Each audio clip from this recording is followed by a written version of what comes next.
अहिले देशमा परमादेशी र जनादेशी बीच लडाईँ चलिरहेको ओलीको भनाई।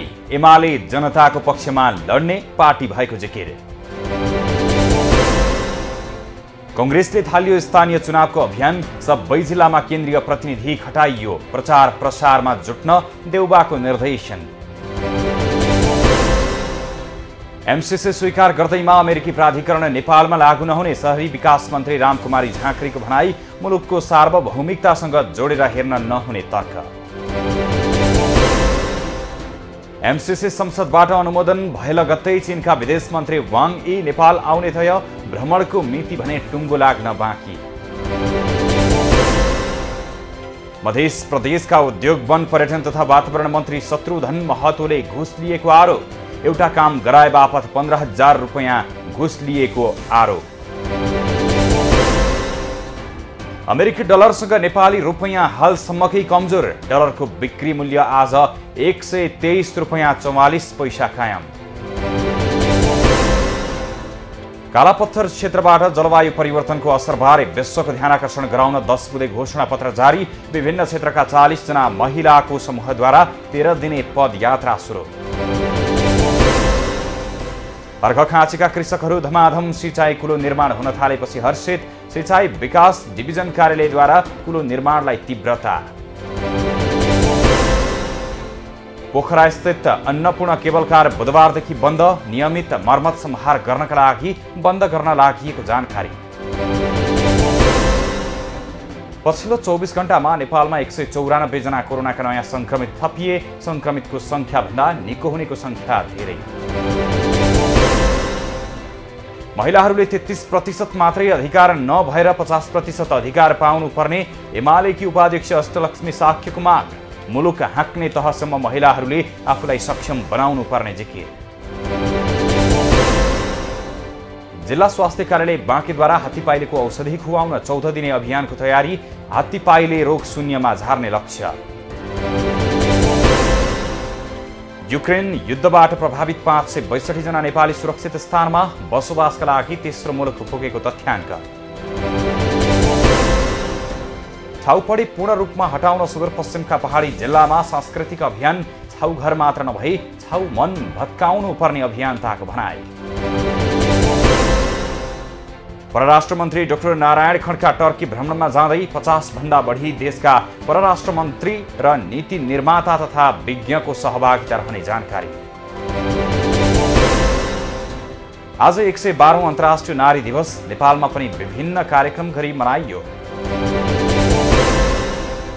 महिलामाथि हुने विभेदलाई जरैदेखि उन्मूलन गरी सभ्य र सुसंस्कृत समाज निर्माणको प्रण सबैले गर्नुपर्नेमा राष्ट्रपतिको जोड। अन्धविश्वास र कुप्रथालाई अन्त्य गर्नुपर्ने भनाइ।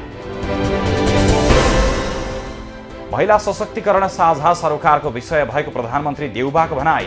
3 तहकै सरकारले आफ्नो क्षेत्रबाट समन्वयात्मक तवरले पहल कदमी लिन आवश्यक रहेको उल्लेख। श्रमिक दिवसमै बेखबर छन् श्रमिक महिला। आर्थिक विपन्नतासँगै सामाजिक शोषण मुख्य चुनौती। महोत्तरीको शमसी गाउँपालिकाका प्रशासकीय अधिकृतलाई 1.5 महिनामै सरुवा गरेपछि जनप्रतिनिधिद्वारा विरोध। बदनियतपूर्वक कर्मचारी सरुवा गरेको भन्दै आपत्ति। सूचना तथा प्रसारण विभागद्वारा राष्ट्रिय प्रसारण ऐन 2078 को 11औं संशोधन सार्वजनिक। विभिन्न सरोकारवाला निकायको आफ्नै धारणा। कोरोनाका कारण झण्डै 2 वर्षदेखि पर्यटन क्षेत्र ठप्प। मजदुरहरू अन्य पेशामा लाग्न बाध्य। लैङ्गिक समानताको लडाईँ समाप्त हुन अझ धेरै बाँकी रहेको युनिसेफका कार्यकारी निर्देशक क्याथरिन रलेसको भनाई। कोरोना भाइरसको महामारीको प्रभावको कारण असमानता बढेको उल्लेख। काठमाडौँको रामकोटमा बेहोस भेटिएका 5 जना मध्ये 1 जनाको मृत्यु। विषादी खाएर बेहोस भएको खुलासा।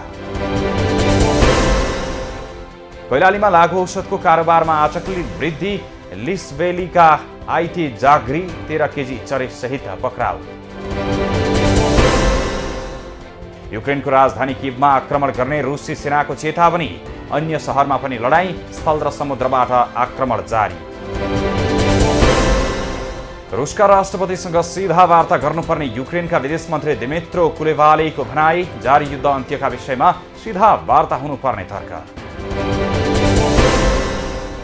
युक्रेनको खार्किभमा भएको आक्रमणमा रुसी सेनाका उच्च कमान्डर मारिए। लाखौं सर्वसाधारणको दयनीय अवस्था।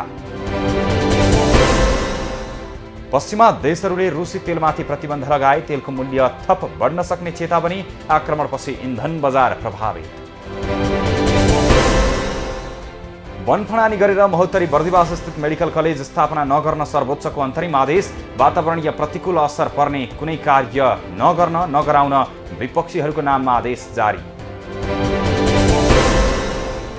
पर्यटनको विकासका लागि बाँकेमा पहिलो पटक वेस्टर्न ट्राभल मार्ट सञ्चालन हुने। मार्ट यही फागुन 26 देखि 28 गतेसम्म नेपालगञ्जमा हुने। बाँकेमा सवारी चेक जाँचमा रहेका प्रहरीको मोटरसाइकलको ठक्करबाट मृत्यु हुनेमा प्रहरी हवलदार भूपेन्द्र शाही। नवलपरासी पश्चिममा एकै ठाउँमा 2 जनाको शव फेला परेका 2 जनाको शनाखत हुन बाँकी रहेको प्रहरीको भनाई। युक्रेनलाई 72 करोड 30 लाख अमेरिकी डलर सहयोग गर्ने विश्व ब्याङ्कको घोषणा। सार्वजनिक सेवाका कर्मचारीको तलब, सामाजिक सुरक्षा तथा पेन्सन खर्च दिनका लागि सो रकम दिने उल्लेख। जापानद्वारा थप 32 रुस तथा बेलारुसका अधिकारीहरूको सम्पत्ति जफत। रुस र बेलारुसको सरकारसँग निकट भएका अधिकारी तथा धनाढ्यको सम्पत्ति जफत गरेको जानकारी।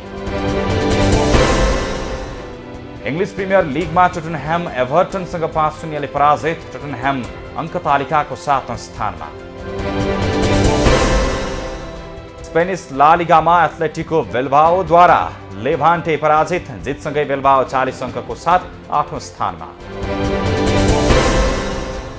युक्रेन र स्कटल्यान्ड बीचको विश्वकप छनौट प्लेअफ खेल स्थगित। युद्धका कारण तत्कालका लागि खेल स्थगित गरिएको जानकारी। मार्च 24 मा नेपाल र थाइल्यान्ड बीच मैत्रीपूर्ण फुटबल खेल हुने। थाइल्यान्डको चनबुरी रङ्गशालामा खेलहरू हुने जानकारी।